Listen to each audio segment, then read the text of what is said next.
सर्वात आधी तुम्हा सर्वांना खूप-खूप धन्यवाद. तुम्ही दिलेल्या वाढदिवसांच्या शुभेच्छांसाठी. खूप छान-छान काही जणांनी शुभेच्छा दिल्या होत्या. खरंच मनापासून धन्यवाद देतेय. सगळ्याच कमेंट्सला आणि डी-एमला मला रिप्लाय नाही देता आलाय, भरपूर होते म्हणून. पण खरंच मी सगळ्यांना प्रत्येक मेसेजला आणि कमेंटला थँक बोलतेय. तर आजची ही सुरुवात ही आहे दिवसाची खूप लेट झाली कारण का रात्री लेट झाला होता झोपायला. त्यामुळे अंघोळ वगैरे करून फ्रेश झाल्यानंतर बघते तर मम्मीचं ऑलमोस्ट डब्बा बनवून झालाच होता. म्हटलं आता काय करू? तर म्हटलं चपात्या शेकून देते.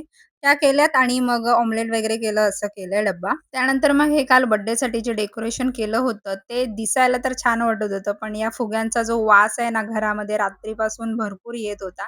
त्यामुळे मग फोडून टाकलेत सगळे फुगे. डेकोरेशनवाल्या दादांनी खूप छान केलं होतं, पण फोडायला एक 5 मिनिटं पण नाही लागली आहेत. पण वास भरपूर येत होता म्हणून सगळे फोडून टाकले आहेत आणि कचरा उचलला फॅमिलीने. फोडायला मी मजा केली. त्यानंतर नाश्ता केलेला आहे, ती म्हणजे कालची भाजी उरली होती पावभाजी थोडीशी. तर तीच एका चपातीला लावली आहे. त्याच्यावर मस्त चीज, ओरेगनो, चिली फ्लेक्स हे सगळं टाकून मस्त नाश्ता केला होता. टेस्टी झाली होती थोडी त्यानंतर मग लंच जो घेतलाय त्यामध्ये मी घेतलं होतं मम्मीने ही सुकी मच्छी बनवली होती. ती घेतली आहे. थोडं सोबत ऑमलेट घेतलेला आहे आणि आज मी भाकरी नाही बनवली आहे. लेट उठली होती म्हणून म्हटलं चपात्यांवरच आज भागूया. त्यानंतर निघाली ऑफिसला. लंच केलाय 2 वाजता आणि संध्याकाळी चहासुद्धा पियाली आहे. त्यानंतर मग आता मी घरी येतेय. बुधवार आणि शुक्रवार घरी येता-येताच विचार करते, की आज काय असेल डिनरमध्ये? तर आज एक अंड होतं ते घेतलेलं आहे. भात, भाकरी आणि कर्लीची मच्छी होती ती घेतली आहे.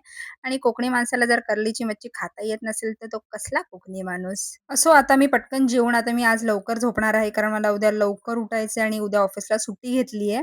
नाही, नाही बर्थडे वगैरे आता सगळं संपलंय तसं काही नाहीये. उद्याच्या व्लॉगमध्ये समजेल. चला तर मग उद्या भेटूया. बाय.